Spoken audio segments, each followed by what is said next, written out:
Deus abençoe a sua vida, a sua família, Deus abençoe o seu trabalho. Nós temos procurado trazer aqui nos nossos vídeos as chaves do Evangelho, escrituras que destrancam benefícios divinos para as nossas vidas. Eu estava lendo a mensagem do profeta William Branham, Deus projetando o seu amor, e eu queria trazer aqui, já que nós sempre buscamos por esses detalhes pequenos, mas de imensa eficácia. Então eu desejei nesse vídeo trazer alguns parágrafos dessa mensagem que às vezes nós poderíamos pensar assim: ah, mas isso aqui é só uma experiência. Todas as experiências do profeta William Branham foram momentos em que ele usou a mensagem que ele pregava, em que ele colocou em funcionamento, em ação, aquilo que recomendava.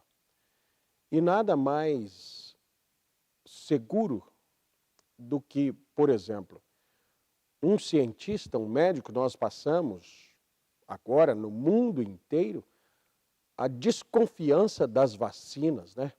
Ah, os cientistas estão trabalhando, nunca se fez uma vacina com tão pouco tempo. Será que tem eficácia?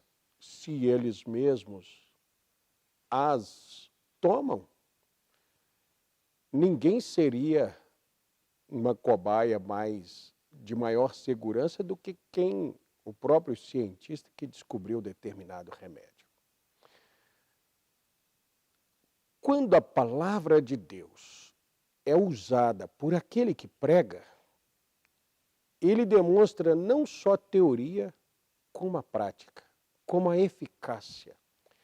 Eu queria tomar Romanos, capítulo 12, verso 9, apenas o verso 9, e depois, então, nós lermos essa mensagem, Deus projetando o seu amor. Romanos 12, verso 9, diz assim: o amor seja não fingido. Nós vivemos em um tempo de sentimentos personificados, fingidos. É muito faz de conta naquilo que as pessoas dizem. Chamamos isso de hipocrisia. Falar alguma coisa e não fazer aquilo tal como foi dito. Vivemos em um tempo de hipocrisia. Mas a recomendação bíblica é: tudo que nós formos fazer ou nos tornar, que isso seja real, que isso seja verdadeiro, que o amor seja não fingido. Aborrecei o mal e apegai-vos ao bem.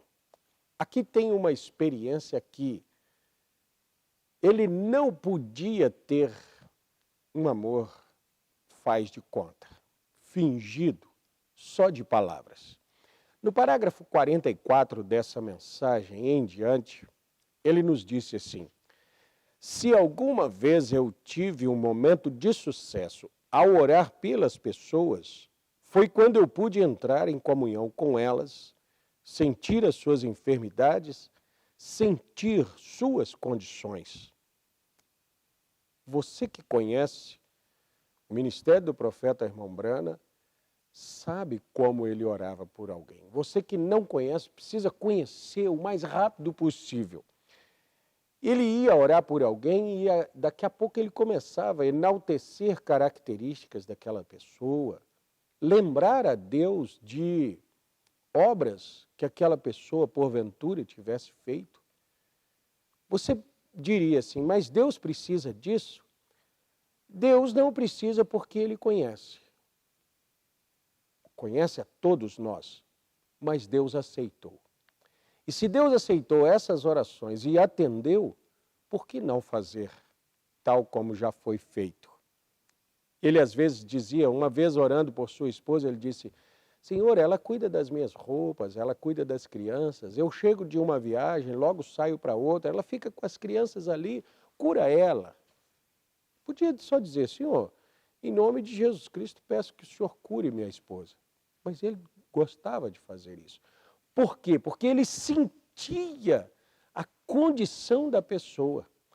Eu vou orar por alguém, é uma senhora, então eu vou me colocar naquele lugar, vou dizer, o que uma mãe enferma precisaria? Ela precisa cuidar de seus filhos, ela tem tantos trabalhos em casa, ela se sacrifica, ela sente dores, Deus cura essa mãe. Então ele disse, se eu alguma vez já tive sucesso ao orar pelas pessoas, foi quando eu pude entrar em comunhão com elas, sentir suas condições. Então algo em você desce além do raciocínio e ora, a oração da fé pelos doentes. Você tem que sentir por um homem, você tem que se compadecer dele, você tem que estar com ele antes que possa ajudá-lo. Então, você entra em uma espécie de profundidade. É o amor de Deus. Está além do amor humano. Eu vou te dizer uma coisa. Então você entra em uma espécie de profundidade e você pode me classificar como um fanático pelo que eu vou dizer. Mas eu sinto de lhe dizer, de qualquer forma. Muitas coisas acontecem assim. Francamente, todo o meu ministério está envolvido em torno de uma coisa. Se eu puder amar ou me compadecer. Agora veja, qual tipo de amor? Não, um amor qualquer, eu te amo, eu te amo, eu te amo.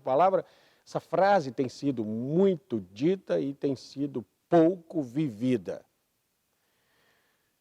Eu fui guarda florestal em Indiana por vários anos, quando ainda era um pastor batista.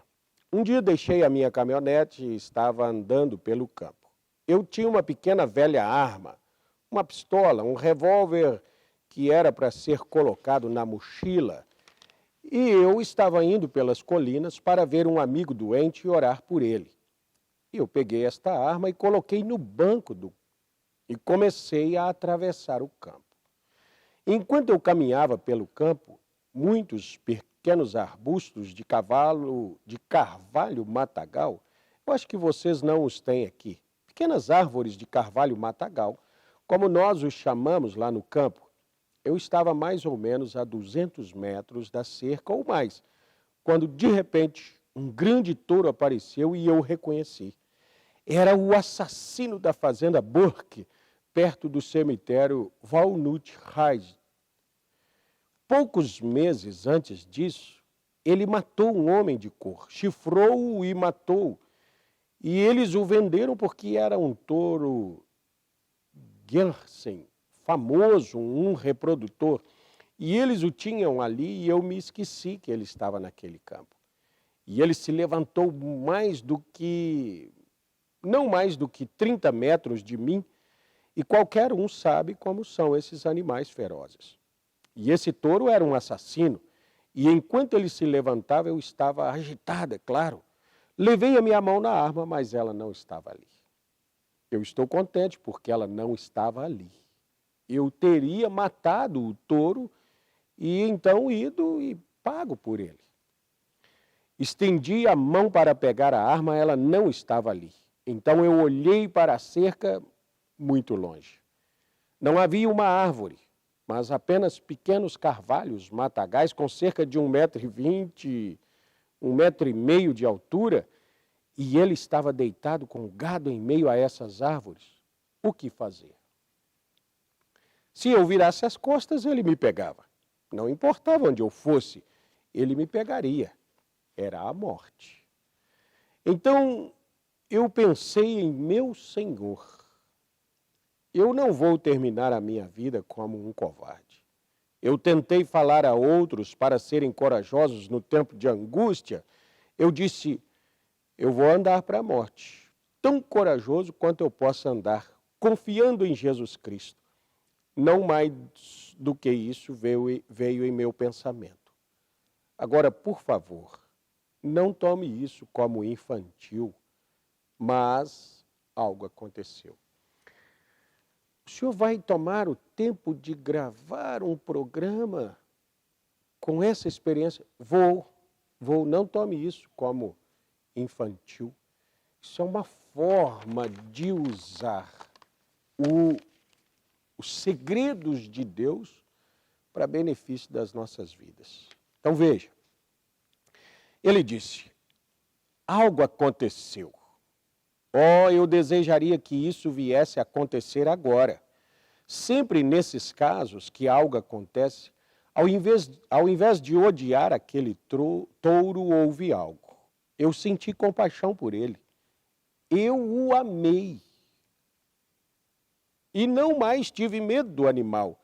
Como eu estou aqui agora com os meus irmãos, todo o medo me deixou. Eu pensei, pobre criatura, eu estou em seu território, você é um animal, você não sabe nada diferente, esta é a coisa que você sabe, proteger os seus direitos. E eu falei a esse touro essas palavras. Ó criatura de Deus, eu sou um servo do Senhor, sou um servo de Deus e estou no meu caminho para orar por meu irmão doente. Sinto muito por tê-lo incomodado, mas em nome de Jesus, deite-se. Ele esfregou os chifres no chão, levantando a poeira, ele caiu de joelhos. E levantou a poeira novamente, eu estava ali tão calmo quanto estou agora. Ele correu em minha direção tão rápido quanto podia, em um ataque violento. E eu apenas fiquei ali, pois eu não estava com medo. Quando ele chegou a cerca de 1,5 metros de mim, ele bateu os grandes pés assim e parou. E olhou de um lado para o outro, tão esgotado, virou-se, foi até ali e deitou. E eu passei 1,5 metro dele, e ele não se moveu mais. Jesus Cristo, o Filho de Deus, quando o amor é colocado em seu lugar, ele derrotará qualquer inimigo que há sobre a terra ou em tormenta. Agora você diz, irmão Brana, eu tinha muita confiança em você até agora. Bem, deixe-me lhe dizer, irmãos, todos nós vamos responder no dia do julgamento. E Deus, o Deus que pôde fechar a boca de um leão na cova com Daniel, ainda vive hoje, certamente. Minha esposa, provavelmente, ela sempre reclamou comigo por cortar a grama sem camisa. Tenho cerca de 2.000 metros quadrados de quintal em nossa casa ali, e um dia eu estava empurrando o meu cortador de grama e eu ia dar algumas voltas e alguém veio para receber oração. Tive que sair, tirar o meu macacão, colocar umas roupas e ir orar por eles. Talvez tenha conseguido dar umas poucas voltas naquele dia. E o jardim da frente estaria crescido antes que eu começasse o dos fundos. Então, numa tarde quente, eu estava no quintal, sem ninguém por perto, ninguém podia me ver, tirei minha camisa. Agora, vocês não têm clima quente aqui, vocês precisam ver como é em Indiana, naquele rio Ohio. E eu estava cortando a grama tão rápido quanto eu podia, com receio de que alguém aparecesse de repente e eu não tivesse conseguido mais do que umas poucas rodadas. E eu esqueci que no canto da cerca tinha um ninho de vespas. Eu bati o cortador bem no ninho e, amigos, tendo Deus como meu juiz, eu estava todo coberto de vespa em poucos instantes.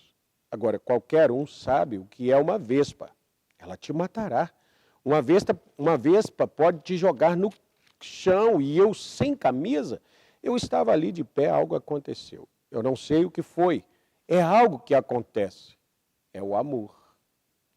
Ao invés de odiar aquelas pequenas vespas, eu pensei, pobres criaturinhas de Deus, bem, eu não tenho nada contra vocês. Essa é a sua casa e eu perturbei vocês. Parece infantil. Mas o problema é que tentamos ser adultos quando deveríamos ser crianças. Tomamos as coisas como se fôssemos tão inteligentes. Deveríamos, em algum momento, medir a nossa inteligência com a graça de Deus. Eu me pergunto aonde isso chegaria. num momento desse, tentar usar a cabeça, a inteligência para fugir dessas vespas? Haveria oportunidade, tempo suficiente para isso, lugar para se esconder? Não. Mas aqui aquelas vespas estavam todas sobre mim e eu não estava com medo daquelas criaturinhas. Eu disse: pequenas criaturas, voltem para o seu ninho, não vou lhes fazer mal.